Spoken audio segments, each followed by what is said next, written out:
Hi friends అందరికి. అందరైతే అన్నం తిన్నారా? మేమైతే ఇప్పుడే అన్నం అయితే తింటున్నాం. ఈరోజు అయితే మా స్పెషల్ ఏందనుకుర్రు, చేపలు. సూపర్ టేస్టీ ఉంది అసలు నిజంగా.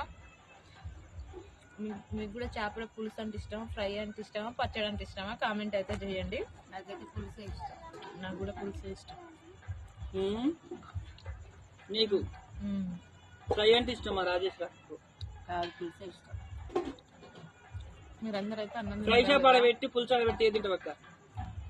పులుసు ముక్కలు మరి చూద్దాం ఈసారి వీడియో తీయాలి సరే. తమ్ముడా యాడ ముక్కలు లేక చేప ముక్కలు దొరుకుతుంది మా తమ్ముడు కదరా? నమ్మతలేదు అక్క. అవునా? కుక్కకే దానికి ఇచ్చినప్పుడే